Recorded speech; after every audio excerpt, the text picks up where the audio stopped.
Buenas tardes a todos y a todas. Gracias por sumarse a esta nueva actividad de CEPROFAR. Para quienes no nos conocen, les cuento que CEPROFAR es una asociación civil sin fines de lucro.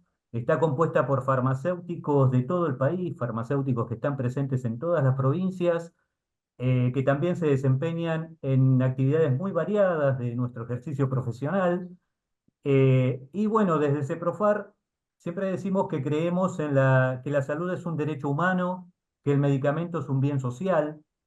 Creemos en la educación pública, gratuita, universal, la educación de calidad, orientada a la formación de profesionales al servicio de la comunidad. Creemos en la salud pública, creemos también en los desarrollos científicos con el apoyo del Estado, lo que podríamos llamar también la ciencia pública, ¿no es cierto? Y todos estos puntos que vengo enumerando creo que coinciden con el tema de nuestra actividad de hoy, lo que sería la producción pública de medicamentos. Y esta producción pública es una consecuencia, justamente una consecuencia inmediata de lo que sería la aplicación de esas políticas públicas. Para esta actividad convocamos al licenciado Eduardo Díaz de Guijarro. A ver, voy a leer su currículum, que está muy cargado de cosas y es un resumen. Bueno, Eduardo es licenciado en Ciencias Físicas de la Universidad de Buenos Aires, es magíster en Ciencia, Tecnología y Sociedad por la Universidad Nacional de Quilmes, ex docente de las universidades de Buenos Aires y Córdoba, director de Investigación y Desarrollo en el Laboratorio Rivero desde 1976 hasta 2017, coordinador del programa de Historia de la Facultad de Ciencias Exactas y Naturales de la Universidad de Buenos Aires desde el 2005 hasta el 2022, miembro del Centro de Estudios e Investigación sobre Historia de la Educación Argentina Reciente, autor de varios libros sobre historia universitaria, entre ellos Espíritu Crítico y Formación Científica, e Historia de la Facultad de Ciencias Exactas y Naturales de la Universidad de Buenos Aires. También es autor de numerosos artículos para revistas nacionales y revistas del exterior, entre ellos varios referidos a la participación de las universidades en la producción pública de medicamentos. Así que, bueno, bienvenido, Eduardo, te damos la bienvenida. Gracias por apoyar a CEPROFAR en esta actividad.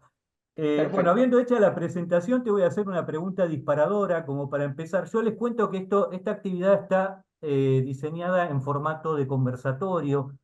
Eh, Nos pareció que el tema daba para el aporte de todos, para la discusión, para las preguntas, así que son bienvenidas todos los aportes que quieran mandar a través del foro, ¿sí? Bueno, Eduardo, la primera pregunta. ¿Cuál sería tu visión sobre el papel del Estado en la producción de medicamentos y por qué vos considerás que las universidades públicas también deben intervenir en este tema?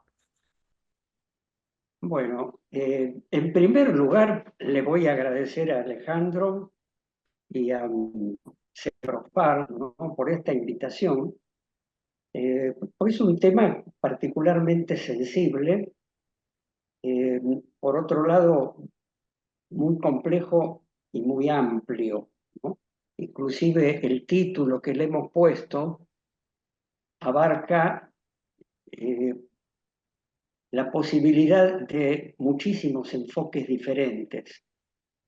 Yo no me voy a referir a los detalles técnicos eh, de los medicamentos en particular o de qué es lo que puede o no puede hacer cada uno de los laboratorios. Estoy seguro de que muchos de los que están participando aquí inclusive conocen ese aspecto mucho más que yo. Tampoco me voy a referir a los aspectos técnicos legales, que son muchísimos, y a la historia, que es larga y con muchísimos altibajos de este tema. Eh, yo voy a hacer más bien un enfoque general, por eso el título es Reflexiones sobre el papel del Estado y de las universidades públicas. Se lo voy a enterar al principio por lo menos, después veremos si me hacen preguntas o lo que fueran, desde el punto de vista ético, social, político, digamos, eh, eh, siempre ha sido un aspecto que ha afectado a este tema. La producción de medicamentos, desde luego, es algo fundamental para la vida humana. Y en este momento, debido a la situación política del país, evidentemente la situación adquiere carices bastante diferentes, llamémosle una gravedad que no nos imaginábamos que podría tener hace un tiempo. Entonces, yo creo que justamente con más razón, como incluso desde el gobierno en este momento se objeta de una manera perseverante y disparatada, digamos, todo lo que tenga que ver con las funciones sociales, con el concepto de solidaridad social, con el deber del Estado, creo que es muy importante justamente empezar desde el principio. Y por eso a mí me gustó basarme en un par de valores que son valores de CEPROFAR, que figuran en su página web y como fundamento de su existencia, que es el concepto de que la salud es un derecho humano, un derecho básico humano, y que los medicamentos tienen un carácter social y no son una mercancía. Entonces, ¿por qué la salud debe ser considerada como un derecho humano? En principio, hay puede haber un enfoque obvio desde el punto de vista de la ética y de que el derecho a la vida está consagrado por todos los acuerdos internacionales, por la Constitución, por la Organización Mundial de la Salud, en fin, es algo que está ubicado, digamos, en la máxima jerarquía de los derechos. El derecho a la vida, pero el derecho a la vida implica, lógicamente, el derecho a la salud, porque sin salud la vida es incompleta o, digamos, no solamente hablar del derecho a la vida significa que no existe el derecho a que me asesinen, sino a que tengo derecho a vivir sano. Por eso es que eh, el Estado, como entidad que debe o debería eh, resguardar los derechos básicos, tiene como una de sus tareas centrales preservar la salud humana. Y ahí intervienen los medicamentos, pero no solo los medicamentos, porque para preservar la salud se requieren muchas cosas, desde que el Estado garantice las condiciones de salubridad públicas en las ciudades, en los hogares, los sistemas de agua potable, de cloacas, etcétera, tienen que ver con la preservación de la salud. También, además de los medicamentos, la prestación del servicio hospitalario. O sea, en la Argentina existen hospitales públicos que están, algunos de ellos, en condiciones deplorables, o sea, con presupuestos ínfimos en comparación con lo que necesitarían, y con personal médico y de todo el personal de salud eh, con remuneraciones deshonrosas realmente, pero de todas maneras existe el sistema de salud pública gratuita por el momento. De todas maneras, la atención en un hospital, si no se suministra el medicamento que el médico ha indicado, es como si no hubiera existido.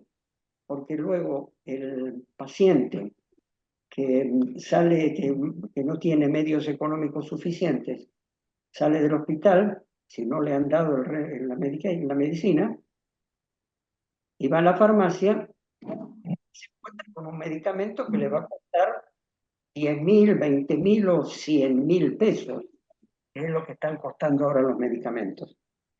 Entonces, esto se debe a que el medicamento en general, lamentablemente, está concebido como una mercancía. Entonces, punto de partida,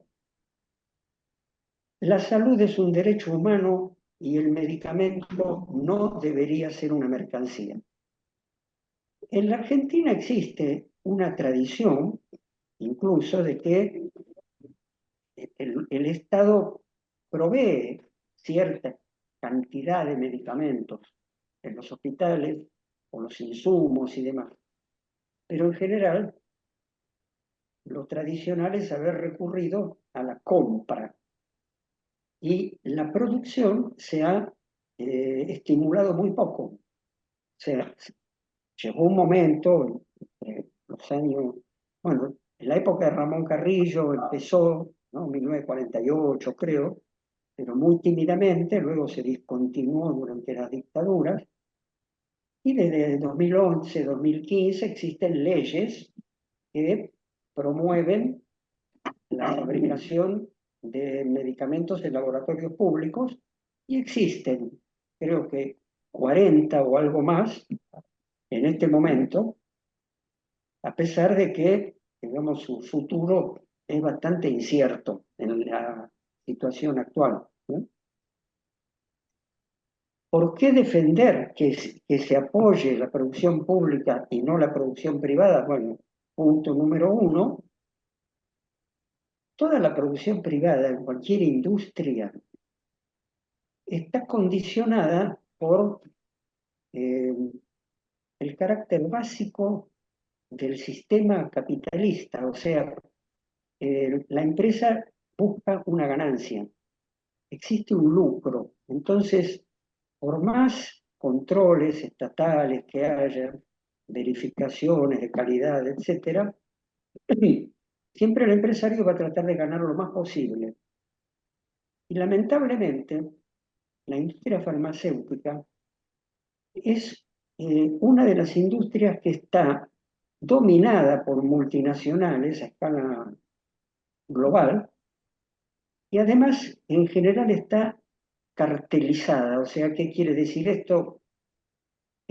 Dos o más industrias que fabrican el mismo producto o productos similares se ponen de acuerdo para fijar precios que no tienen a veces mucho que ver con el costo de producción, sino que si el medicamento es necesario, bueno, nos costó 10, pero pongámonos todos de acuerdo y no lo vendamos a 15, vendámoslo a 50.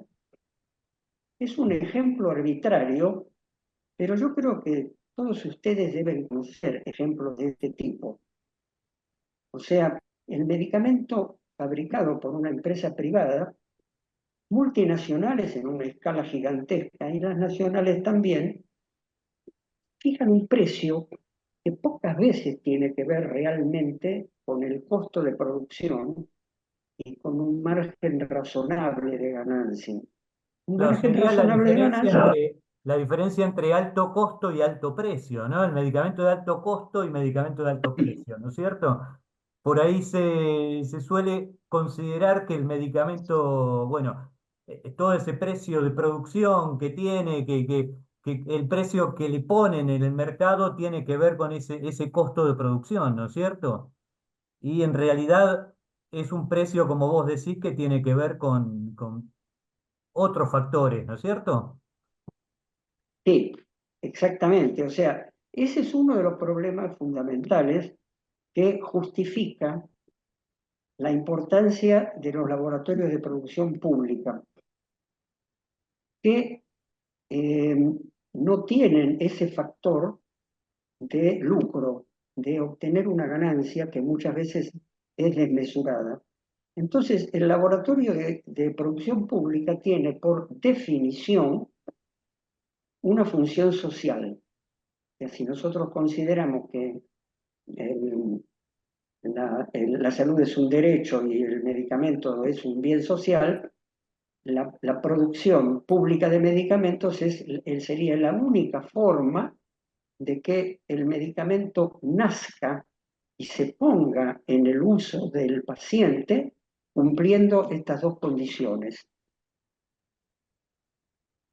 Esto es el planteo que yo quería hacer como punto de partida para justificar eh, el por qué consideramos que el Estado, en lugar de estar restringiendo como ahora las actividades que tienen que ver con lo público y con el beneficio social, debería alentarlas. En lugar de cerrarla en LAP, tendría que darle mayor prioridad y mayores presupuestos a los laboratorios públicos. Ahora, antes de entrar en otros detalles, yo quiero terminar esta introducción de justificación del título de este conversatorio, porque en el título juegan casi en forma equivalente, jerárquicamente equivalente, los laboratorios de producción pública y las universidades públicas. Uno podría pensar, y muchas veces existe cierto prejuicio en ese sentido, que la universidad es un lugar donde se enseña y se estudia. Y bueno, y no tiene mucho que ver con la actividad productiva y con el resto de las cosas que se hacen en la sociedad. Ese concepto, que en realidad a mi juicio es un prejuicio, y por lo tanto que es falso esto, porque eh, las universidades siempre a lo largo de la historia han tenido múltiples vasos comunicantes y vínculos con todo el resto de la sociedad. Por empezar, el profesional que va a ir a trabajar a una empresa, lo mismo que el profesional que va a atender una farmacia comercialmente, o el médico, o el abogado, o el diputado que va a formular las leyes, se ha formado en una universidad. Entonces, en términos generales, hay una subestimación global del vínculo entre universidad y el resto de la sociedad. Hasta tal punto que muchas veces se dice, bueno, las universidades se vinculan con la sociedad a través de extensión universitaria. Bueno, sí, puede ser. En la extensión universitaria se hacen algunas actividades concretas, puntuales, pero el mayor vínculo entre la universidad y la sociedad son los miles de egresados que salen con sus títulos Claro. y se insertan a ocupar cargos desde el gobierno o desde las entidades transnacionales hasta los estudios jurídicos, los consultorios médicos, los arquitectos que construyen las casas, los enfermeros que han recibido su título universitario, los kinesiólogos o los técnicos de todas las ramas. Entonces, la universidad tiene muchísimo que ver, pero además hay otra falacia que se ha instalado, esta es más reciente, y es que desde hace unas cuantas décadas se dice que las universidades tienen que vincularse con la sociedad haciendo convenios con las empresas, porque esa es la forma en que la universidad vuelca sus conocimientos, por ejemplo, de investigación, y se aplican en desarrollos que se transforman en innovaciones productivas, como se le llama ahora, en industria, en comercio y en negocios. resulta que el negocio es de la industrial y no de la universidad y del Estado, porque para mí un gran problema también eh, que debería ser resuelto y modificado es esa idea de que las universidades públicas no tienen la obligación de ayudar al negocio de los empresarios. En primer término, aparte de que un egresado, por supuesto, va a trabajar en una empresa y va a ganar su sueldo, etcétera, pero me refiero a la universidad como institución. Debería tener puesta la mira, principalmente, en las empresas estatales. Y de allí a que en este tema que estamos tratando ahora, las universidades públicas en el terreno de la salud tienen mucho que ver y deberían tener mucho más que ver con los laboratorios públicos de producción de medicamentos.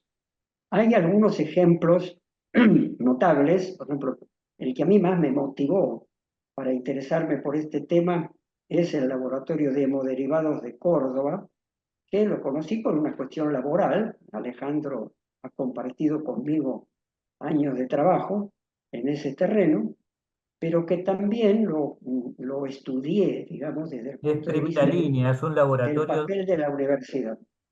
Sí, sí, sí. ¿No? Entonces, esta introducción es conceptual, pero a mí me parece que es el centro de lo que tenemos que pensar. O sea, eh, justificar la necesidad de que el Estado se haga cargo de la salud pública en toda la línea, desde la prevención hasta el servicio hospitalario y el medicamento, y de que el servicio, eh, la producción de medicamentos sea principalmente también una tarea social impulsada por el Estado, que abarataría costos. Después podemos dar algunos ejemplos. Hay ejemplos tremendos, pero de diferencia de costo, de precio inimaginable entre el mismo producto, tal como lo cotiza una multinacional, y el costo que tiene y que tal como lo puede cotizar un laboratorio público, ¿no?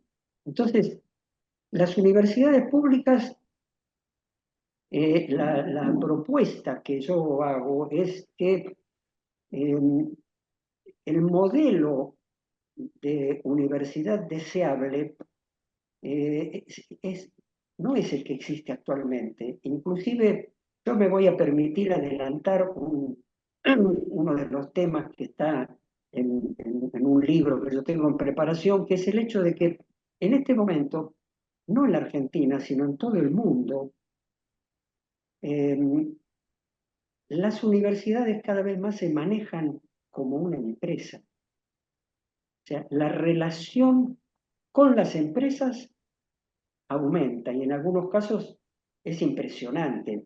Piensen en lo que es Silicon Valley en Estados Unidos, Ah, nuestro presidente anda dando vueltas por ahí ahora, que es un conglomerado industrial monstruoso que nació alrededor de la Universidad de Stanford. La Universidad de Stanford además fue creada por un multimillonario a fines del siglo XIX que le gustó mucho la idea de tener su propia universidad y miren en lo que terminó. Ese es el ejemplo máximo. Pero ese modelo es un modelo empresarial de universidad, lamentablemente se ha ido difundiendo a gran parte del mundo, en la Argentina no tanto gracias a la tradición de la reforma del 18 y gracias a las luchas estudiantiles y docentes, eh, de las cuales hemos tenido una expresión formidable hace muy poco, pero no estamos exentos de la contaminación del concepto de universidad empresarial. Entonces, lo que yo propongo es que sí, que las universidades públicas tienen que comunicarse con empresas, pero principalmente con las estatales y desarrollarlas junto con el Estado, ¿no? Entonces, Yo diría que esto sería mi enfoque general del tema. Yo sé que Alejandro me quiere hacer algunas preguntas que nos van a permitir entrar quizás en un poco más de detalle en algunas cosas, Dale. pero lo que más me interesaba a mí plantear es esto porque eh, no sé cuántos participantes están ahora, porque yo no tengo acá el número. Ahora hay Pero, 45, bueno, 45 participantes. Sí, la mayoría de ustedes tienen mucho más que ver con el ambiente farmacéutico y universitario que yo mismo. Yo estoy jubilado y me estoy dedicando a escribir algunas cosas como fruto de mi experiencia eh, o compartirlas así verbalmente, pero ustedes son los protagonistas de esta historia. Yo acá estoy intentando dar un marco conceptual general, que es lo que acabo de decir, y claro. una especie de estímulo para que ustedes tomen la posta y vean todos los miles de aspectos particulares en los cuales este tema se puede desarrollar, ¿no? Perfecto. Acá hay una pregunta de María Julia que dice, se suele decir que la industria farmacéutica gasta más en publicidad que en la producción. ¿Esto es así? Eh, bueno, pavorosamente existen ejemplos así, ¿no? Eh, yo no tengo datos concretos como para comentarles, pero justamente les puedo dar un ejemplo análogo, digamos, eh, en el rubro educativo. Nosotros en la Argentina, por suerte, tenemos fuertes universidades públicas que dominan la matrícula, tenemos tres cuartas partes de la matrícula universitaria en las universidades públicas, y las universidades privadas, por ley, tienen que ser instituciones sin fines de lucro. Sin embargo, en muchos países del mundo existen universidades con fines de lucro. Y uno de nuestros vecinos más poderosos, que es Brasil, eh, es uno de los casos más escandalosos de esto porque tiene algo así como 3 millones de estudiantes cursando en universidades privadas con fines de lucro que cotizan en bolsa. En Estados Unidos también existen, no son mayoría, pero existen, y hay algunos antecedentes lamentables donde, fíjense que hasta en Estados Unidos hubo una investigación hace unos cuantos años, pocos años, de una comisión del Senado de Estados Unidos que investigó a varias empresas que eran dueñas de universidades privadas con fines de lucro. Y efectivamente demostró que gastaban en publicidad y en el rédito de acciones a sus accionistas, en cada uno de esos rubros gastaban más que en enseñanza, el costo de las universidades, digamos, ¿no? O sea, Claro. gastaban en propaganda, supongamos, el 27% de su presupuesto, rendían ganancias a sus accionistas en 24% de su presupuesto y para enseñanza era el 20%, o no sé, así digo Sí, cifras sí, sí, sí. X, ¿no? O sea, el ejemplo que da la persona que pregunta, la industria farmacéutica puede perfectamente ser, ¿no? Claro. Hay que comparar tres cifras: el costo, el gasto en publicidad y la ganancia que distribuye a sus accionistas. Vos sabés, Eduardo, que, bueno, en este momento tan terrible que nos está pasando con el tema de lo que es la ciencia y todo lo que son los laboratorios públicos de producción pública, bueno, muchas veces uno no tiene un concepto claro, hay hasta colegas que están en el tema, como farmacéuticos están en el tema, Y sin embargo, por ahí está la pregunta de cuál es el sentido de tener laboratorios de producción pública, siendo que por ahí se pueden comprar los medicamentos ya fabricados por otros laboratorios privados, Mm, mm. o por ahí, bueno, eh, vacunas, el mismo caso de una vacuna. La otra vez hablaba con un colega muy amigo mío que bueno, no opina como yo, pero bueno, él me decía, ¿qué sentido tiene invertir en fabricar una vacuna cuando sale carísimo y cuando la podés comprar hecha? Y yo le ponía el ejemplo del Instituto Maistegui, ¿no es cierto? Y la vacuna contra la fiebre hemorrágica argentina. Muchas veces nosotros tenemos esa visión porteñocéntrica y creemos que todo termina en la General Paz, y la realidad es que hay un montón de enfermedades, un montón de situaciones clínicas que no son, obviamente los laboratorios privados no se encargan, y bueno, creo que esa es una de las grandes funciones que tienen los laboratorios públicos, ¿no es cierto? Tenemos el caso del Maití con esa vacuna que es el único lugar del mundo donde se fabrica esa vacuna. Tenemos también la situación de, bueno, sueros antiofídicos que se desarrollan en el Malbrán, eh, antídotos para picaduras de araña, un montón de situaciones que por ahí acá en la gran ciudad no las vemos tan frecuentemente.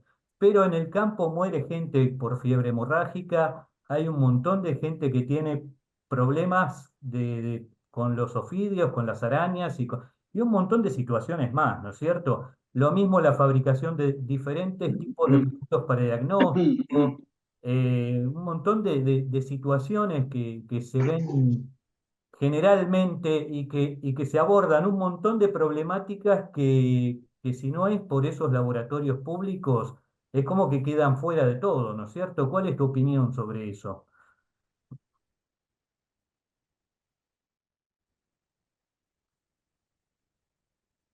Hola, Eduardo. Se perdió tu voz, Alejandro. ¿Desde Sí, qué sí, parte? ¿me oye? Eh, hola, hola. No, en la última frase, nada más. Sí, sí, No, bueno, está quería saber cuál perfecto. era tu opinión sobre el tema, cuál es el lugar que ocupan los laboratorios de producción pública ante este contexto, ¿no es cierto? En un momento en donde por ahí Sí. se los está atacando tanto y por ahí se los considera más un gasto que una inversión o que un- algo necesario, ¿no es cierto? Em, Yo les cuento que yo tuve acceso, digamos, a este tema, ¿no? Un poco como les dije recién, eh, por, por mi actividad laboral en el laboratorio Rivero conjunto con Alejandro y haber conocido lo que es el laboratorio de hemoderivados de Córdoba. Pero la persona que a mí me dio una visión mucho más global del tema fue Martín Istúriz.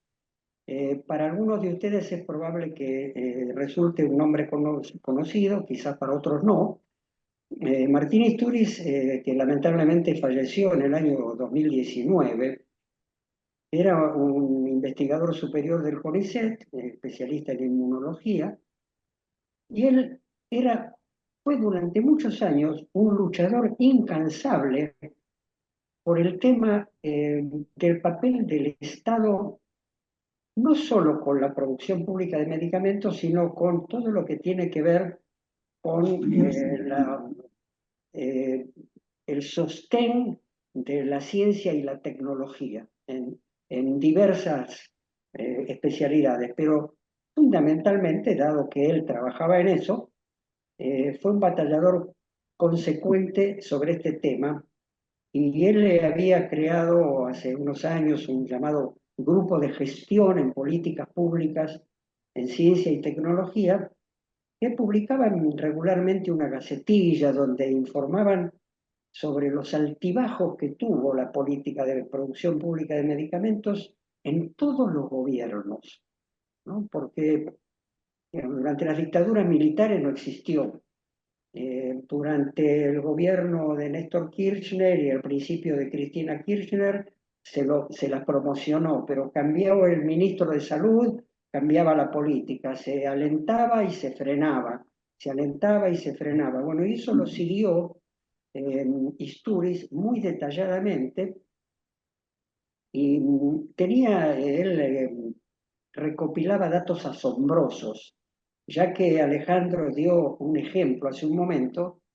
Les voy a leer un ejemplo que está en uno de los artículos de Istúriz, justamente, que a mí me dejó impresionado, ¿no? Es, decía Istúriz, un ejemplo sucedió con el medicamento albendazol, que se necesitaba para la campaña anual contra la hidatosis en el año 2009. El Ministerio de 2009, el Ministerio de Salud de la Nación solicitó presupuesto a Sandoz, un laboratorio de la multinacional Novartis, que es el segundo productor de genéricos del mundo. Como el precio ofertado por Sandoz pareció excesivo, el Ministerio de Salud le solicitó cotización al Prosome, que es el Laboratorio de Producción Pública de Medicamentos de la provincia de Río Negro. El Prosome ofreció y entregó el mismo producto a un precio 44 veces más bajo que la oferta de Sandoz, que la cotización de Sandoz. El Prosome suministró albendazol al ministerio en ese momento a 50 centavos por comprimido, cuando Sandoz había pedido 22 pesos por comprimido. Hoy, decía Istúriz en el año 2013, el Prosome es el laboratorio que suministra habitualmente ese fármaco al Ministerio de Salud. No sé si lo sigue siendo, pero el ejemplo es terrible, 44 veces más. Es Y es un obsceno. ejemplo, es un ejemplo. Y hay muchos otros. El caso que yo antes mencioné del laboratorio de hemoderivados de Córdoba no tiene una relación tan grande con lo que cuesta el pueblo. El laboratorio produce albúmina, gamma globulinas, y un montón cada vez más ha ido produciendo derivados de la sangre humana, del plasma, ¿no? Mediante una política muy inteligente de convenios con los bancos de sangre para el suministro de plasma y convenio con los hospitales para la entrega gratuita de los productos, eh, bajo una legislación que establecía que el 70% de la producción tenía que ser distribuido en los hospitales, pero el 30% podía comercializar, ¿no? Y entonces, desde que el laboratorio empezó a fabricar estos productos, de los cuales ya hace muchas décadas, ¿no? El laboratorio de hemoderivados de Córdoba tiene más de 50 años de existencia. eh, Vende su producción aproximadamente a precios que están alrededor del 50% del precio del mercado, ¿no? O sea, no es 44 veces menos, pero igual en la mitad. Y el laboratorio se autofinancia, aún vendiendo el 30% de su producción, se autofinancia. O sea, fíjense lo que son las ganancias de algunos de los laboratorios farmacéuticos, especialmente las multinacionales, que un laboratorio que en este momento, como es el de Córdoba, tiene una tecnología de primera línea, ultramoderna, y puede autofinanciarse, y fue en su momento, se fundó con una partida especial del gobierno de Arturo Illia. Luego fue sostenido por el presupuesto de la Universidad de Córdoba, pero llegó un momento que con sus ingresos podía financiar todos los sueldos del personal, etcétera, ¿no? Y regula los precios del mercado, porque los tiene sensiblemente menos que la competencia, digamos, ¿no? Entonces, esa función también la tienen los laboratorios públicos.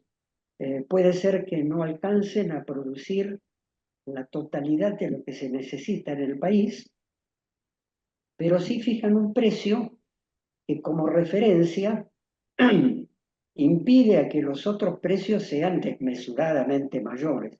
Seguramente son un poco mayores porque, bueno, si hay escasez, los cobran más caro, pero eh, funcionan como reguladores de precios también.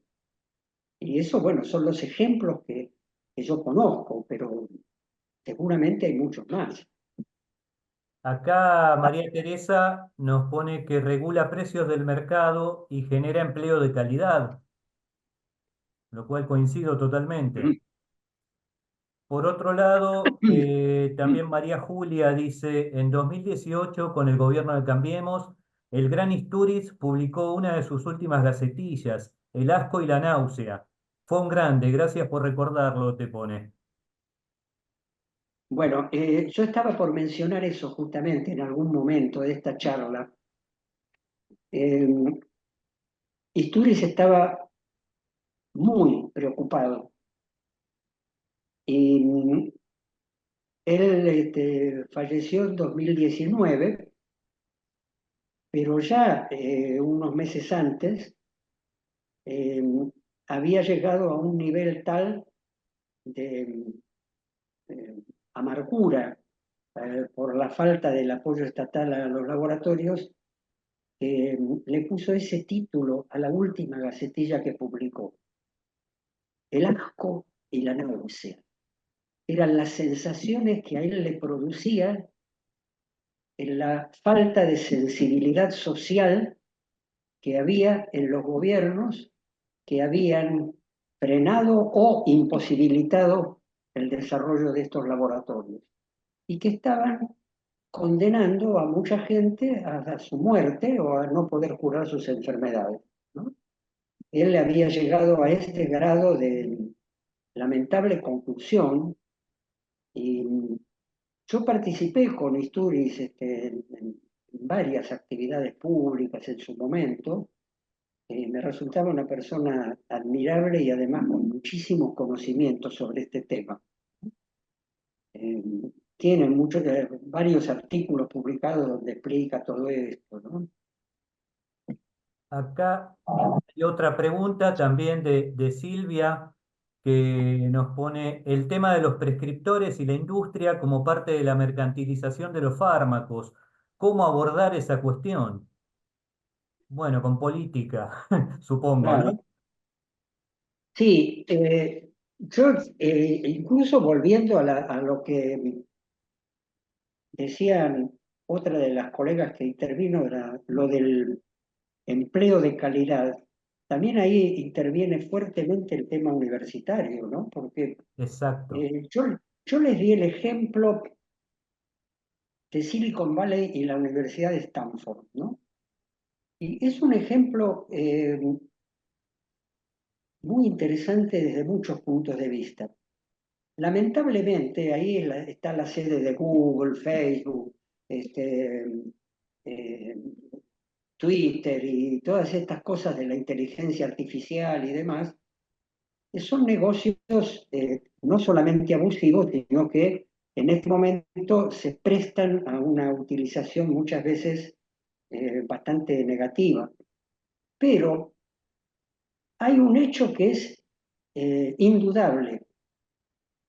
Eh, Cuando estos grandes multimillonarios norteamericanos Nosotros, apostaron a crear universidades, los eh, médicos prescriben, los farmacéuticos, Hay un micrófono abierto. y cuando estos grandes multimillonarios norteamericanos, que no fueron solo Stanford, ¿no? Cornell, eh, Carnegie, Rockefeller, todos ellos crearon las más grandes universidades privadas que siguen existiendo. Ellos vieron la sinergia que realmente existe entre una universidad y el sistema productivo. El gran problema es que ellos lo concibieron para mejorar su negocio, pero el método es muy eficaz. Vaya negocios hicieron, ahora son los dueños del mundo en cuanto a los miles de millones de dólares que tienen. Pero si digamos, esa política de aprovechar la relación universidad, industria, sociedad, producción, investigación, desarrollo, conocimiento, libertad de creación, luego aplicaciones tecnológicas en complejos universitarios tecnológicos que estuvieran controlados por el Estado y con el objetivo no de crear multimillonarios, sino de beneficiar al conjunto de la sociedad, ese modelo de universidad y de industria sería extraordinario, ¿no? Entonces, el, la producción pública de medicamentos, supongamos que se desarrollara, sería formadora de precios, crearía trabajo de calidad, posibilitaría que la investigación universitaria se canalice socialmente de manera realmente de un señor particular que lo que quiere es acumular millones para él, digamos, que es en realidad lo que está pasando, ¿no? Digamos, en una empresa que es el Mercado Libre, que el señor Galperín, juntando miles de millones de dólares en su casa de Uruguay, mientras los pobres chicos se están repartiendo en bicicleta sus productos y ganando miseria, ¿no? Todas las cosas de Mercado Libre. Esa relación despareja eh, debería emparejarse a través de una planificación estatal que Exacto. contemple universidades públicas con investigaciones útiles para la sociedad que se puedan trasladar a empresas públicas que fabriquen productos útiles para la sociedad, y entonces todos seríamos más felices y viviríamos mejor. Entonces, Esas por son eso políticas, el ¿no es tema, cierto, Eduardo? ese tema, claro, Estamos hablando de política, por eso política yo bien decía que entendida.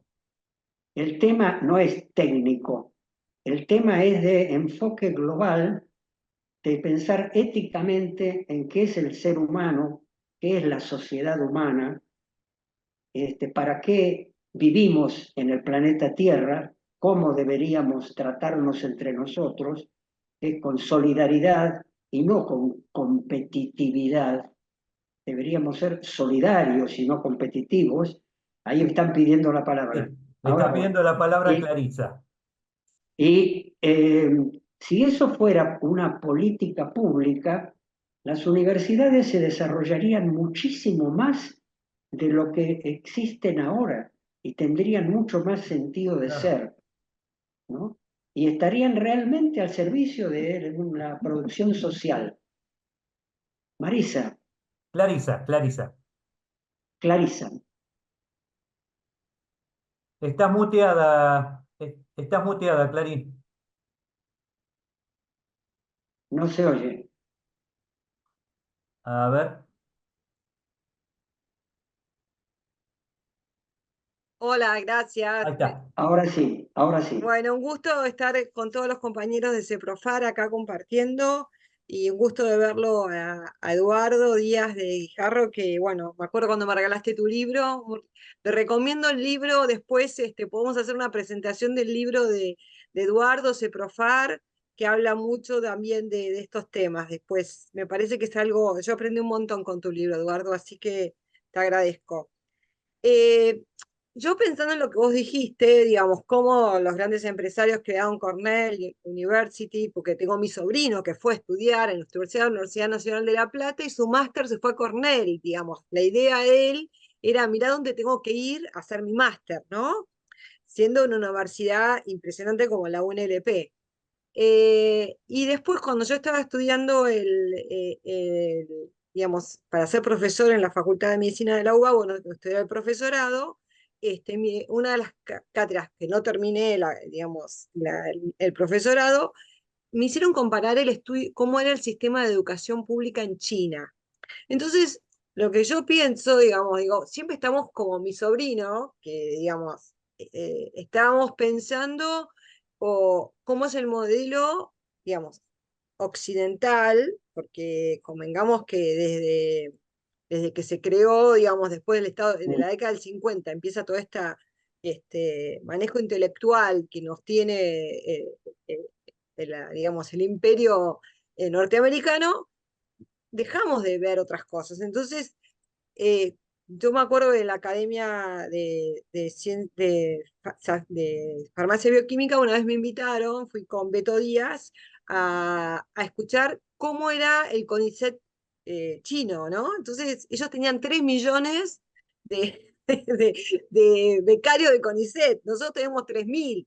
Creo que, bueno, está bien por la proporción, quizá era más o menos era comparable, pero es como que me parece que también tenemos que estar disruptivamente pensando cómo podemos llegar a ese sueño virtuoso que está diciendo Eduardo, de que, digamos, defender la universidad pública, que nuestros empresarios piensen en la asociación público-civil, público-privada, pero con una visión. Me parece que esta charla es muy importante para poder reflexionar sobre ese tema porque nosotros tenemos, creo que estamos en una encrucijada muy importante que tenemos que, digamos, lograr desde mi punto de vista que este gobierno termine cuanto antes. No, yo no creo que termine los 4 años porque va a ser demasiado daño, hay que pararlo alto.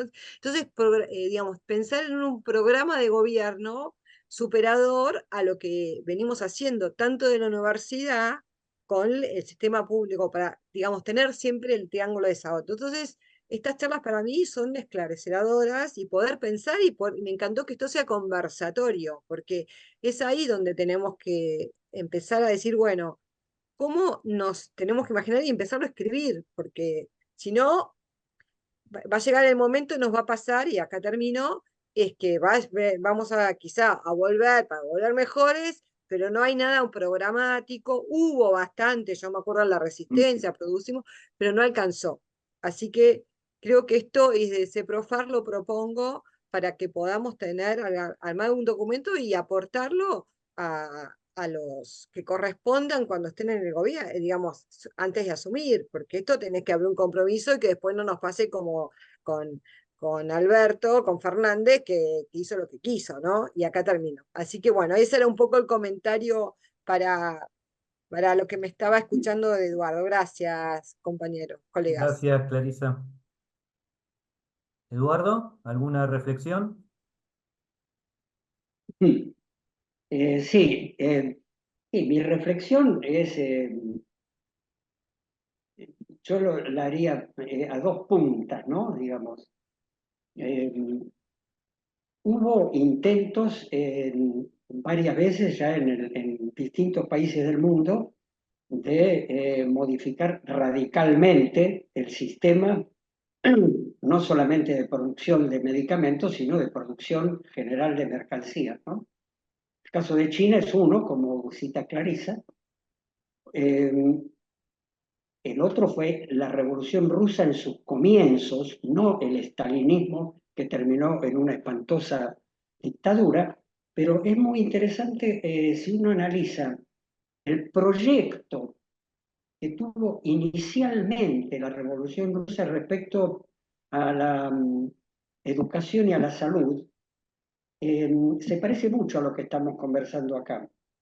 El problema fue que no lo pudieron llevar a cabo y no es este el ámbito o el momento como para analizar por qué. Digamos, todo lo demás fue un gran fracaso, pero el proyecto inicial tenía muchos aspectos en común con lo que estamos hablando acá.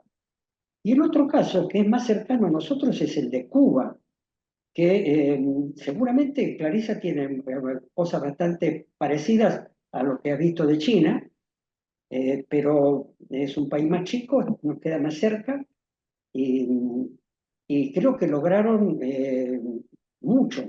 O sea, hubo una reforma global del, del sistema, el sistema universitario y el sistema productivo. Ellos se estatizaron, expropiaron los grandes monopolios, etcétera. O sea, es una cuestión de política de, digamos, de primera magnitud, llamémosle, que excede lo que estamos tratando acá. Pero en el tema específico de salud, eh, la reforma fue global porque modificaron las carreras universitarias y el sistema de salud, ¿no? Creando los médicos de familia, los servicios hospitalarios en las regiones más apartadas del país, una división de hospitales de alta complejidad, de otros de atención primaria, y la formación médica en las carreras universitarias adecuadas a ese sistema, digamos, ¿no? También, por cierto, incluyó un gran impulso a la investigación. En ese terreno les fue increíblemente bastante bien, porque a pesar de las grandes dificultades que tiene en este momento Cuba en general, como país, crisis económica, etcétera, han logrado mantener un nivel educativo muy alto y niveles de salud pública realmente admirables y también en el aspecto de investigación y demás, ¿no? Ahora, eso si hacemos un análisis de máxima, digamos, el grave problema, Clarisa, es que estamos en este momento en la otra punta del espectro. Y nuestro punto de partida de hoy, ahora, 30 de mayo del 2024, lamentablemente está muy lejos de eso.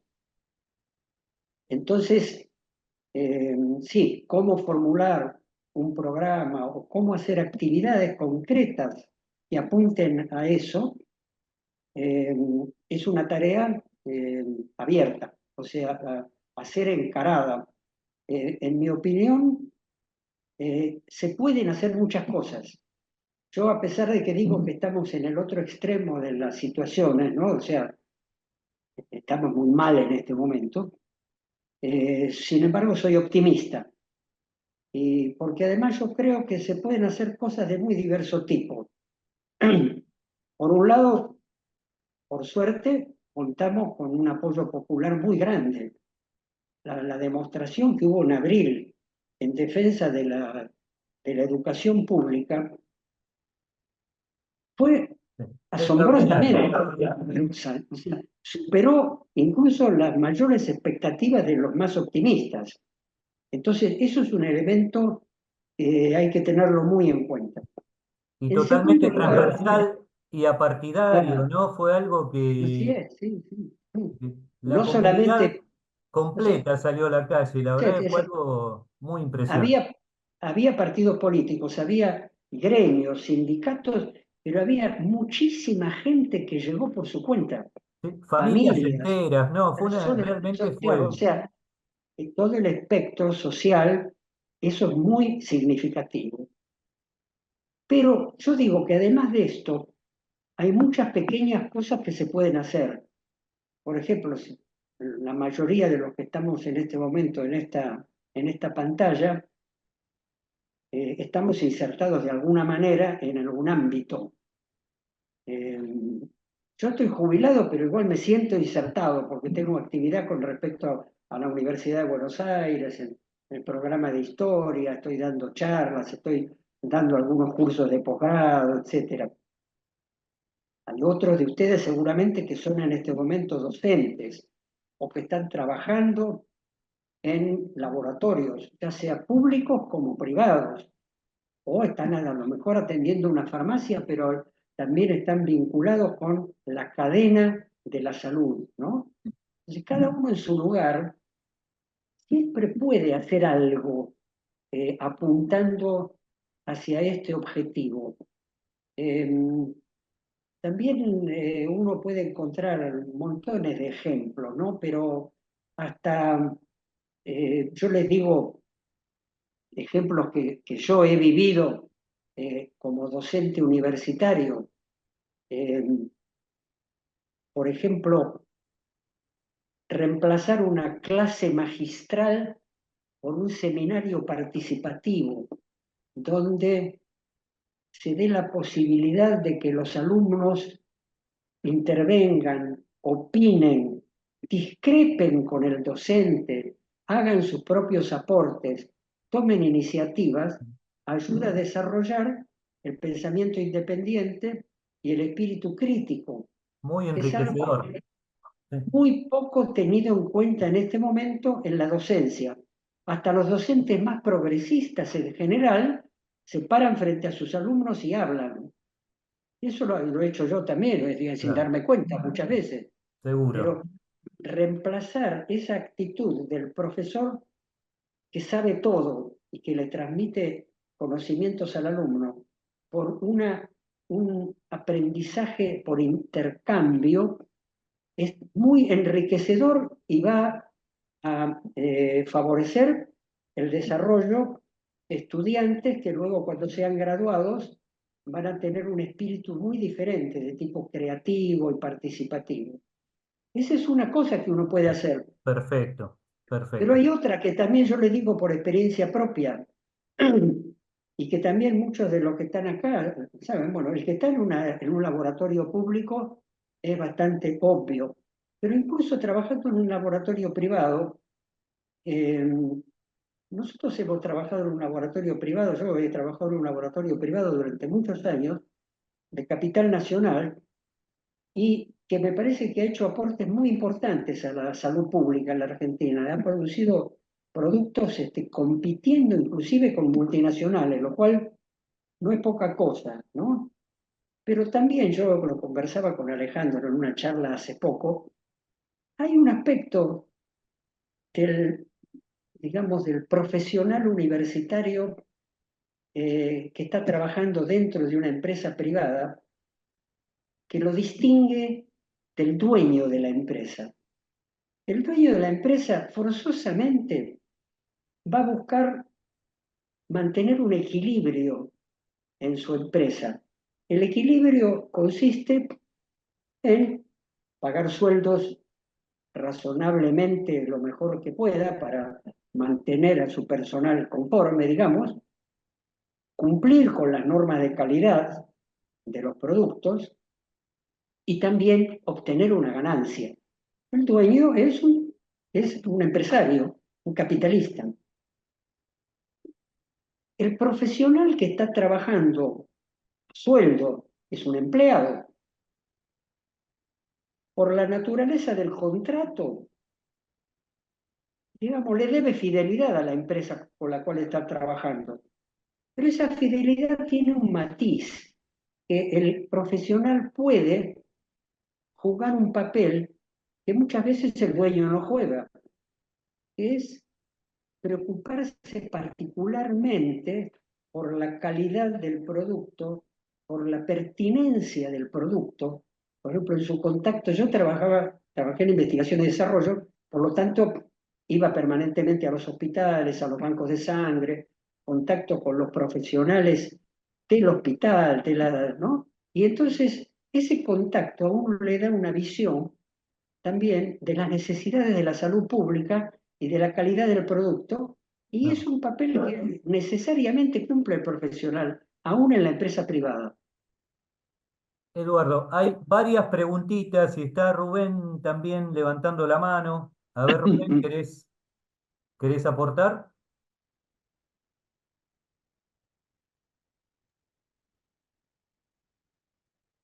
Hola, ¿ahí me escuchan? Sí, Sí, te sí. escuchamos.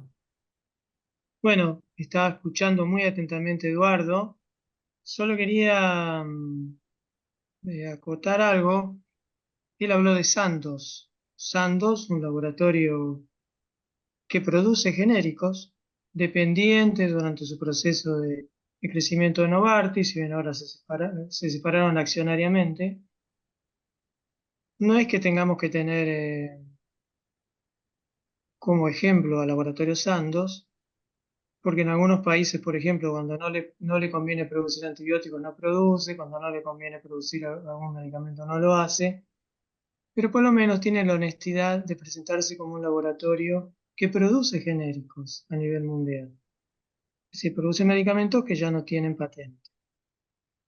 Y acá tenemos que hacer una referencia a la industria farmacéutica argentina, gran facturadora en nuestro país, 2.300 millones de dólares al año. El 70% de los medicamentos que se venden en Argentina los produce la industria farmacéutica nacional. Y la industria farmacéutica argentina obtiene su rentabilidad de medicamentos que son genéricos. Son medicamentos genéricos. Hace más de 40 años que están en el mercado los 20 medicamentos más vendidos en Argentina. Se la protege contra la industria farmacéutica extranjera, lo que podemos discutir si está bien o está mal, pero esos mismos medicamentos en gran parte se pueden producir en forma pública, ¿verdad? Pues ya no tienen patentes, porque son fáciles, algunos de producir por síntesis química, solo falta el rol de coordinación que hacía la ANLAB y darle protección y privilegio a la producción pública. Otra cosa que quería mencionar, en referencia a lo que decía Eduardo, es que un problema de la educación universitaria en farmacia en Argentina, y dicho por la propia Academia Nacional de Farmacia y Bioquímica, es su poca relación con los sectores de investigación y de producción. Se practica una enseñanza teórica, alejada muchas veces de las necesidades en cuanto a la producción de medicamentos, y quienes completan sus conocimientos lo hacen muchas veces a través de asociaciones civiles que son en gran parte sustentadas por la industria farmacéutica. Tiene razón Eduardo, la industria farmacéutica privada es muy cruel. Cuando un profesional deja de responder a sus intereses, lo deja de lado. Entonces, es muy importante el rol de los laboratorios públicos también para esa interacción con los profesionales universitarios que se están formando, para que tengan esa capacidad también práctica y de entender cuál es el rol social que tienen que cumplir en cuanto a la producción de medicamentos. Eso quería acotar, Alejandro, gracias. ¿No? Eduardo, hay varias preguntitas, no sé si querés responder No, algo de lo que... no, adelante. ¿no? Bueno, a ver, dicen que, ya te digo, un segundito. En algún momento la Universidad de La Plata, para el Hospital de Niños de La Plata, la ADMAT se lo hizo cerrar en el año 2003 más o menos, y abajo acota, la Universidad de La Plata fabricaba para el Hospital de Niños de La Plata, y la ADMAT se lo hizo cerrar. ¿Cómo se explica? Pregunta Andrea. Bueno, habría que ver la situación, ¿no es cierto? No sé si vos estás al tanto de esa situación. No. No, no conozco el caso, no quiero hablar de lo que no sé. Entiendo yo que la ANMAT no debería intervenir, sino tratándose de una provincia. Digamos, dentro de las provincias son los gobiernos provinciales los que tienen la potestad de habilitar o de cerrar las empresas. Por eso me resulta raro, a menos que sea un laboratorio que estaba habilitado también por ANMAT. La verdad que yo no conozco la situación. Después, María Teresa dice, la producción de medicamentos, la producción pública de medicamentos sigue una lógica sanitaria y no una de mercado. ¿Sí? ¿Se escuchó? Pues me figura... Hola, hola. ¿Se escucha? Sí. ¿Sí? Bueno, dice María Teresa que la producción pública de medicamentos sigue una lógica sanitaria y no una lógica de mercado. ¿Sí? Hola. Sí, bueno, sí, la lógica llamada de mercado es la que tiene que ver con la competencia o con los precios que fija alguien arbitrariamente, ¿no? O Claro, sea, una empresa pública puede o debe, digamos, hacer un cálculo de cuál es el costo. Es decir, en una empresa hay siempre un costo de producción, que lógicamente de alguna manera debe ser recuperado, y un plus que generalmente es necesario tener para el reequipamiento, ¿no? Para lograr mantener la continuidad y la actualización tecnológica de la empresa. Pero no existe una renta, digamos, un lucro. Entonces el criterio no es de mercado, sino es un criterio social y fija precio en base a costos. genial. Acá Ángel nos dice, bueno, pone el foco en lo que es la aplicación, que muchas veces las normas se logra que haya una norma, que haya un laboratorio y que después al momento de aplicarlas queda medio en el camino. Él lo que pone es, buenas noches, excelente exposición. Teniendo en cuenta lo dicho hasta ahora, recordaba el trabajo de la comunidad que vive con VIH en Argentina porque en la Ley Nacional 27675 de VIH, HCV, ITS y TBC, en la lucha que hubo para que quede puesto en los primeros artículos de investigación científica, el desarrollo y la producción pública en los laboratorios públicos provinciales. Dice que se logró eso con la lucha, pero lamentablemente nada se modificó, lo cual es un problema también que tenemos, ¿no? Sí, evidentemente, bueno, todo lo que estamos hablando acá apunta a que la promulgación de una ley no basta. El tema después cómo se ejecuta lo que esa ley ordena, ¿no? Muchas leyes se aprobaron en el Congreso, luego,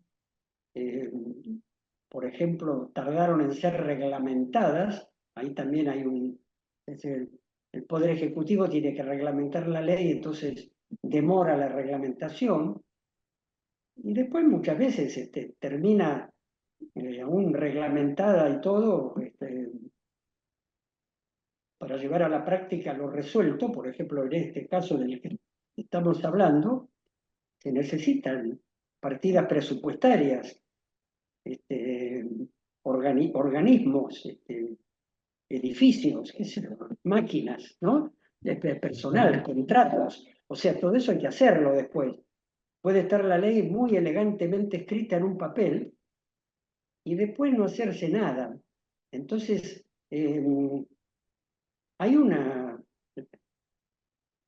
necesidad de no bajar los brazos nunca. Por eso es lo que yo les digo de lo que decía recién, de todas las pequeñas cosas que se pueden hacer, los que son docentes en la formación de sus alumnos, los que son profesionales con los profesionales o técnicos que trabajan a su alrededor, con los operarios.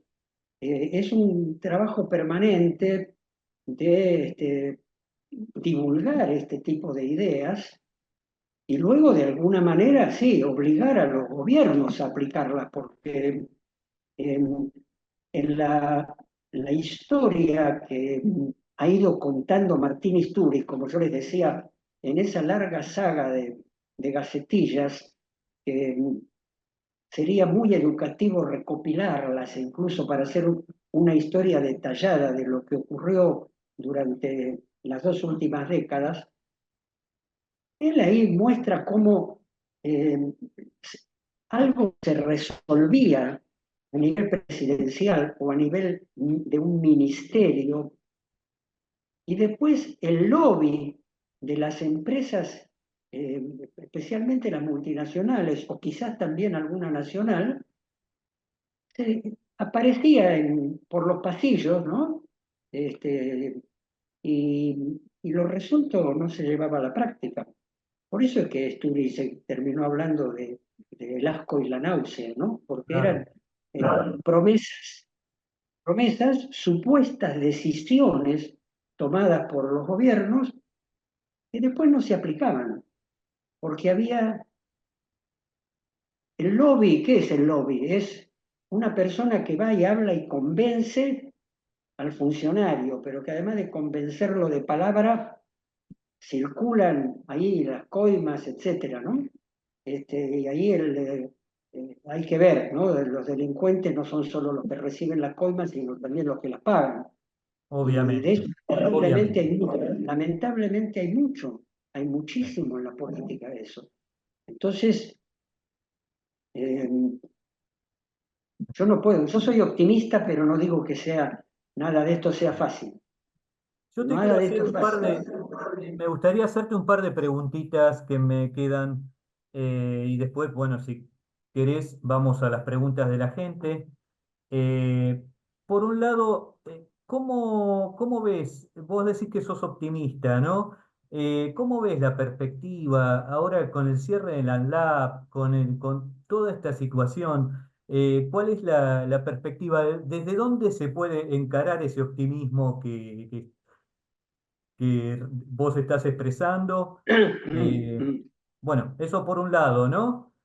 Eh, y por otro lado, quería preguntarte si existe en nuestro país la posibilidad de competir con los desarrollos tecnológicos de vanguardia que tienen las multinacionales, por ejemplo. ¿De qué manera se le puede encontrar la vuelta como para competir con esos desarrollos tecnológicos?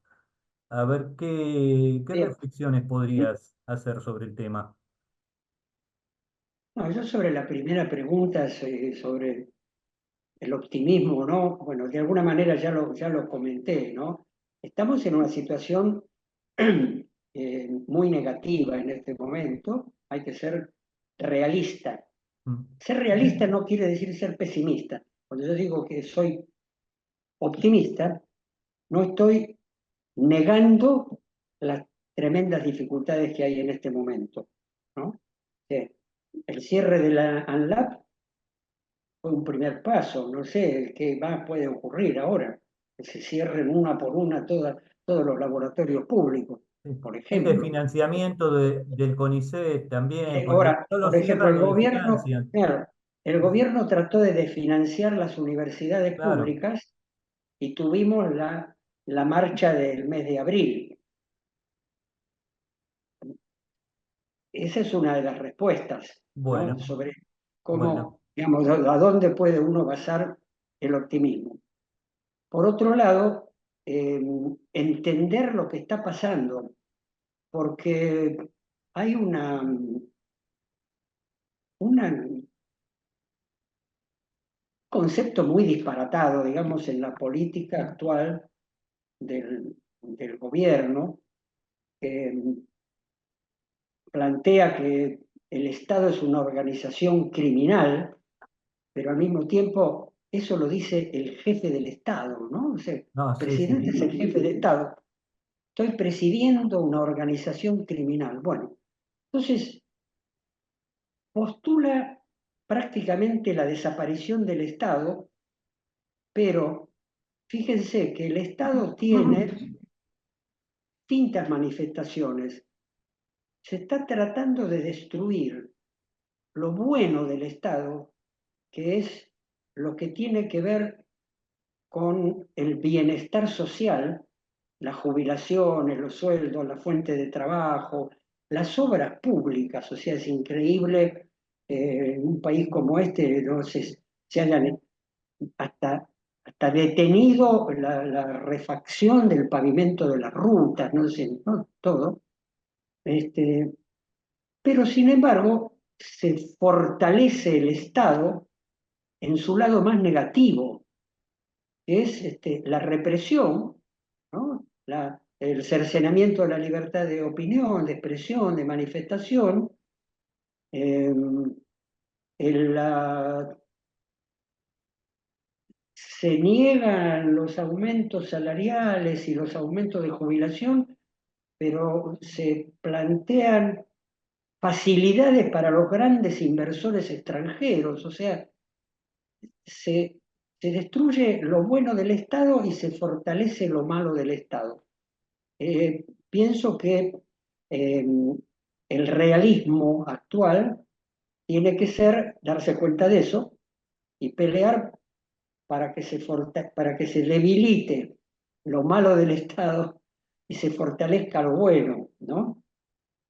Pero yo no tengo recetas, por eso les decía que cada uno en su lugar de trabajo seguramente puede hacer algo, seguro que puede hacer algo.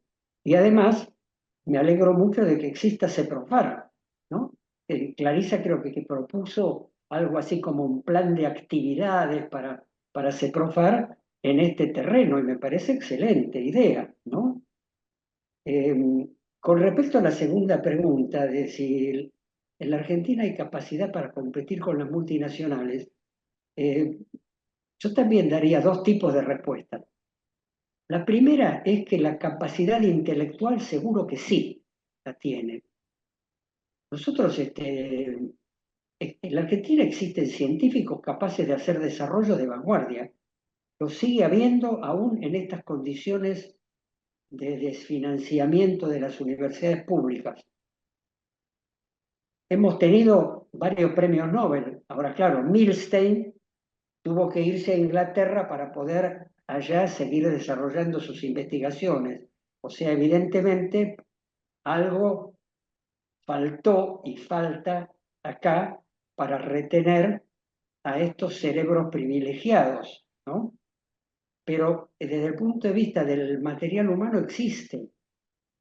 Y competir con las multinacionales, fíjense que tiene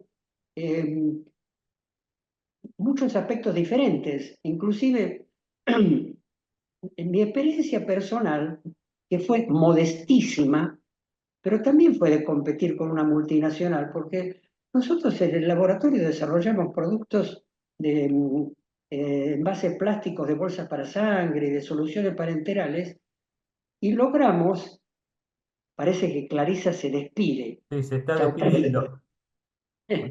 Nosotros logramos desarrollar productos que en su momento, algunos de esos productos, como las bolsas para sangre, ningún otro laboratorio argentino podía fabricar y todos los demás eran importados, hasta hoy, ¿no? Sí, Entonces, sí, es un ejemplo pequeño porque en realidad el desarrollo que hicimos no requería una gran inversión. Debo reconocer que sí requirió bastante tiempo, bastante ingenio claro. y un fuerte trabajo interdisciplinario y trabajo de equipo, que son rasgos que yo siempre destaco. El trabajar en equipo, inclusive dentro de la misma empresa. Yo era director de investigación y desarrollo, trabajaba en estrecha colaboración con los otros profesionales de producción, de control de calidad, del asesor científico, que creo que por acá debe estar también participando. Sí, está, Eh, está Rubén, está. y con los dueños, digamos, un trabajo en equipo,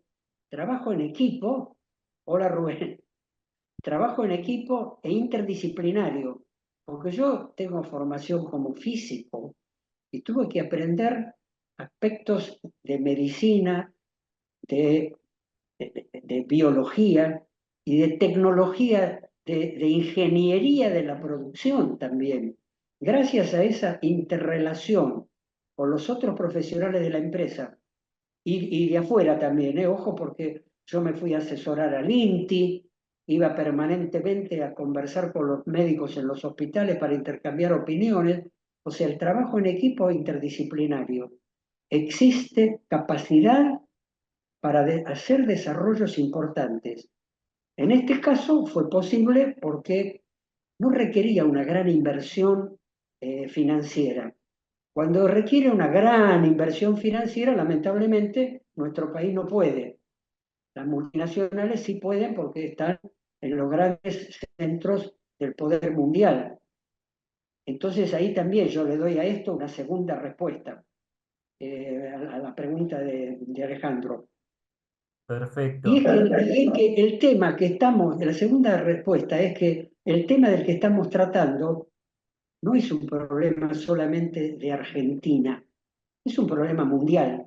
Claro, Nosotros acá podemos desarrollar varios laboratorios de producción pública de medicamentos, podemos lograr que nuestras universidades públicas hagan investigaciones útiles socialmente, aún suponiendo que un gobierno lo impulse y podamos lograr el doble o el triple de lo que se ha logrado hasta ahora. Sin embargo, el poder económico está concentrado en otro lado, en el mundo. Entonces, mientras en Estados Unidos, en Alemania, en Inglaterra o en Francia no exista también la producción pública de medicamentos y las universidades públicas al servicio de la sociedad, este problema no se va a resolver globalmente. Nosotros podremos resolver un pequeño capítulo local, pero hay que ser conscientes también de dónde vivimos. Y hay que ser conscientes de que este problema no es solo nuestro. Y este problema afecta a Chile, a Uruguay, a Bolivia, a Brasil, y a Estados Unidos, y a Inglaterra, y a Alemania, y a Noruega, y a España, ¿no? De manera que los conceptos básicos que yo intenté transmitir acá, y que son mi forma de pensar, que quizás pueden no ser compartidos por todos, pero son mi forma de pensar, tienen que ver con la existencia misma del ser humano, o sea, el promover la solidaridad y no la rivalidad, el amor y no el odio, digamos, la ayuda y no la competencia, exacto. ¿no? La cooperación.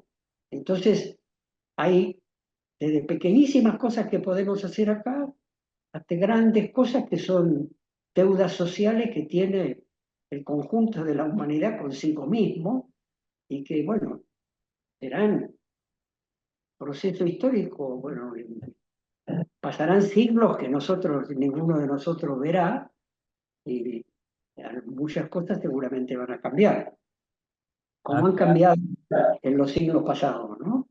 claro. Este, Acá pero Ángel nos aporta que la provincia de Buenos Aires tiene un muy interesante y ambicioso proyecto de laboratorio público provincial, pero que lamentablemente hace años que está frenado en la legislatura provincial. Así que ahí estamos con esas situaciones imponderables que no, que aparecen, ¿no? Por más que haya voluntades, muchas veces, bueno, chocan contra ciertas situaciones que no se pueden, a veces no se pueden explicar, ¿sí? No sé. así es, sí, sí, sí. Sí, conozco el proyecto de la provincia de Buenos Aires, es excelente, ¿no? Pero hay que ver después cómo se logra que se concrete, ¿no? Bueno, muchos comentarios favorables. Acá Bárbara nos dice muy buena disertación. Gracias, doctor Eduardo. Sus palabras sobre la importancia de recuperar los valores humanos, la sensibilidad social, el uso de la mente de manera consciente y un espíritu crítico es la base, con apoyo y compromiso de los políticos, porque viene con mucha desidia. En este tiempo es fundamental lograr una mayor sensibilidad humana para lograr ese cambio positivo y acompañamiento en la sociedad. Lamentablemente debo retirarme, dice, y quería expresar la gratitud por la brillante exposición. Agradece. Bueno, muchas Eh, gracias. bueno, mucha gente agradeciendo. No sé si quedó alguna pregunta. Si alguien quiere preguntar algo mientras, pueden habilitar el micrófono también. Rubén Sikowski. Rubén, ¿quiere hacer alguna reflexión? Está muteado, Rubén. A mí me interesaba también que contaran del tema del laboratorio de hemoderivados, ya que lo vieron tan de cerca, ¿no? Como la, la- la importancia, bueno, ya hablaste de la importancia que tiene, ¿no? Pero el nivel que tiene ese laboratorio de hemoderivados, que es de primera línea, primerísima línea. Rubén Sikowski, ¿querés contar vos la historia del hemoderivado de Córdoba? Que lo conociste también muy bien. Está muteado, Rubén. El micrófono apagado. Sí. A ver, habrá que habilitárselo desde acá. A ver. Y creo que Ahí estoy, ahí estoy, ahí estoy, ahí Ahí estoy. ¿Me está, ahí escuchan? está.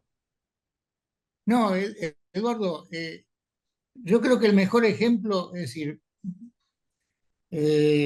Alejandro habló del Instituto Maistegui de Pergamino, que también conocimos a través del laboratorio. ¿Me escuchan, no? Sí, sí, sí, muy perfectamente. bien.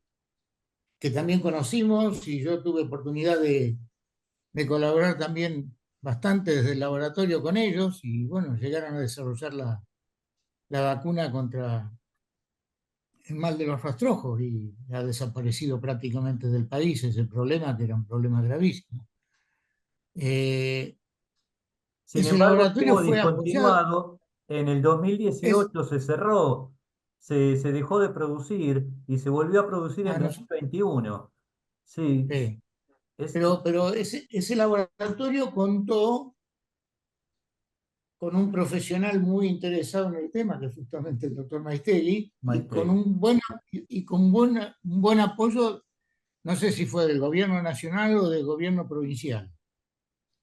El Instituto Hemoderivado de Córdoba, que es un ejemplo de la excelencia para mí de la producción pública de medicamentos, porque lo que hace es producir eh, productos de alta tecnología. Fabricar un hemoderivado no es una cosa sencilla, requiere una tecnología bastante importante, importante desarrollo de técnicas, importante desarrollo de control de calidad.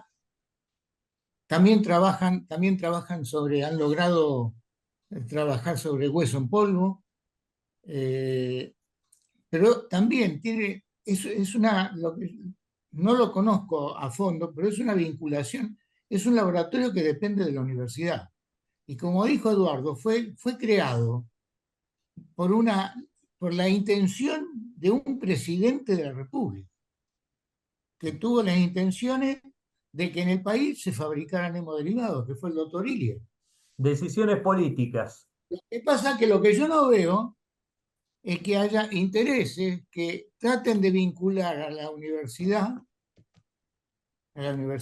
para que se vincule a través del Ministerio de Salud, además, de las provincias o de nación, para que trabajen en conjunto para el desarrollo no de los medicamentos comunes, porque los laboratorios que existen en este momento de producción pública de medicamentos no fabrican medicamentos de alta dificultad tecnológica o de gran desarrollo. Si bien cumplen su función porque lo consiguen fabricar mucho más barato. Pero yo creo Y que, para enfermedades huérfanas también, ¿no? Hay claro, medicamentos sí. que si no se fabrican ahí, no se Pero lo que fabrican en pasa es ningún que, lado. lo que pasa es que si no hay una política desde el gobierno de poner interés en esto, y que no la hubo desde muchísimo tiempo, no, va a ser difícil que avance. Pero la universidad tiene que establecer convenios de alguna manera de que sus profesionales que forman trabajen en alguna dependencia del Estado donde puedan devolver todo lo que la universidad les dio. ¿Mm? Y lo otro que quiero decir, sí, realmente que los profesionales dentro de nuestras empresas podemos también ejercer una actividad importante en ese aspecto. Y yo no me voy a olvidar nunca de lo que dijo Eduardo, porque lo que se logró con las bolsas de sangre en el laboratorio Rivero fue realmente un trabajo de equipo. Si no hubiéramos sido un equipo, no hubiéramos llegado a alcanzar el desarrollo de los diversos modelos y poder competir como competimos con toda la industria importada. ¿Mm? Y tal vez en inferioridad de condiciones económicas.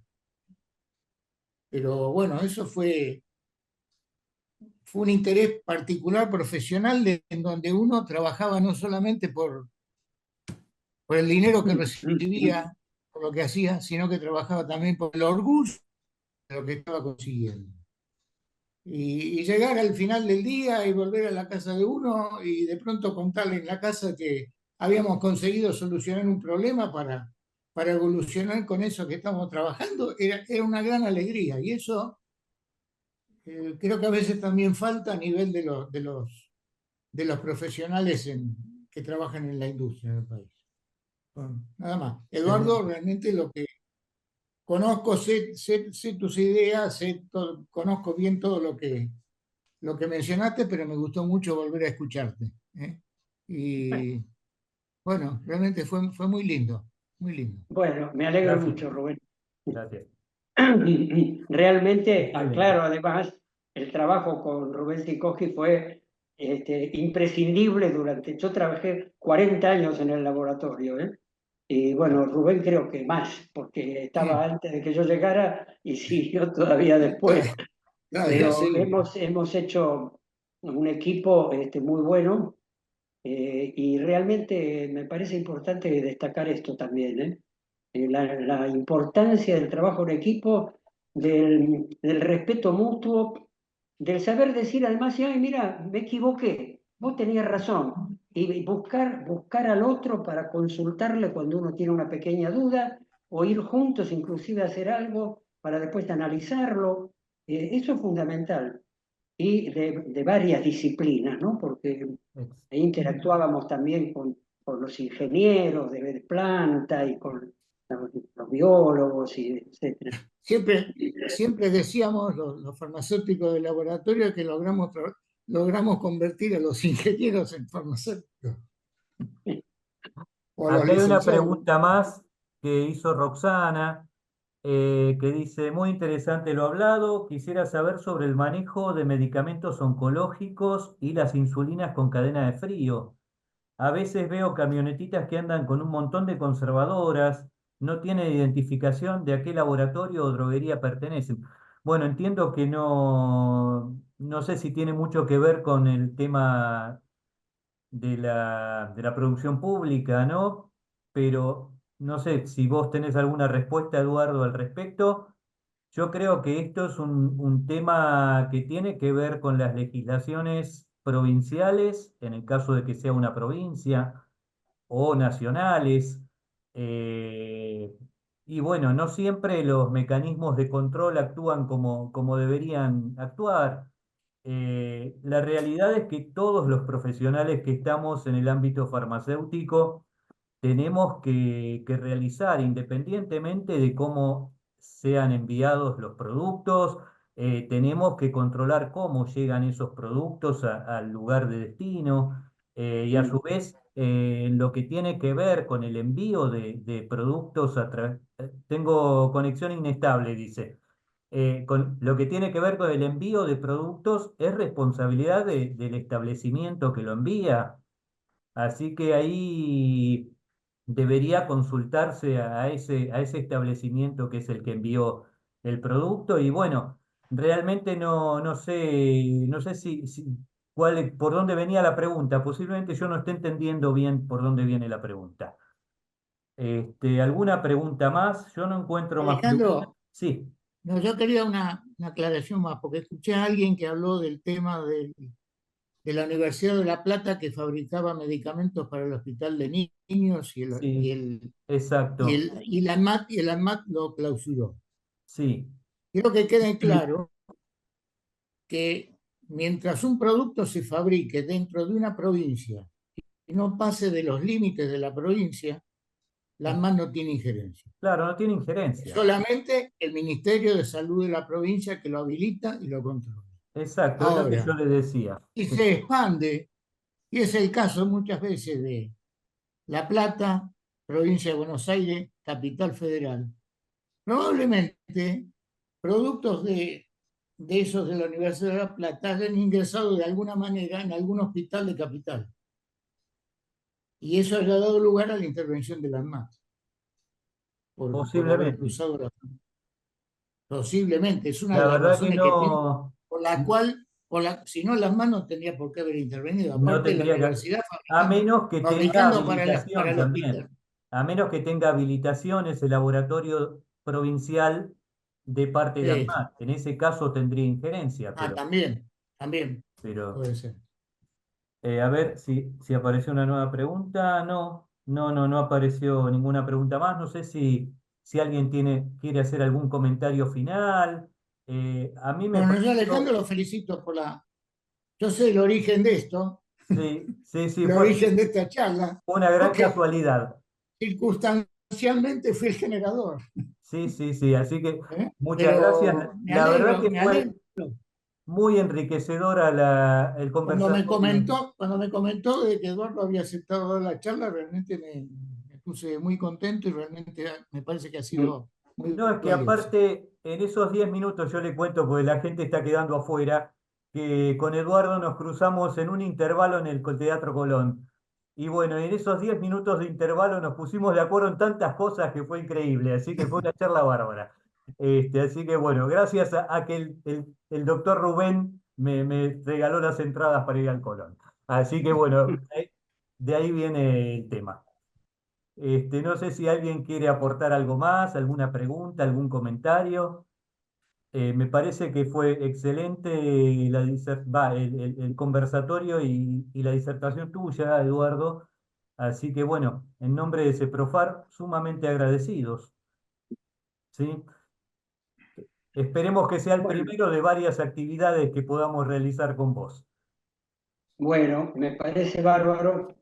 Sí, yo también me alegro mucho de haber tenido esta oportunidad.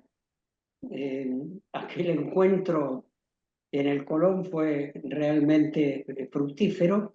Lamentablemente fue porque Rubén Sikorski no pudo estar por una lesión en su rodilla, de la cual todavía no está del todo recuperado, ¿no? Exacto. Pero bueno, así son las cosas de la vida, pequeñas casualidades a veces permiten hacer cosas que de otra manera a lo mejor también lo hubiéramos hecho, pero hubiera sido en otro momento.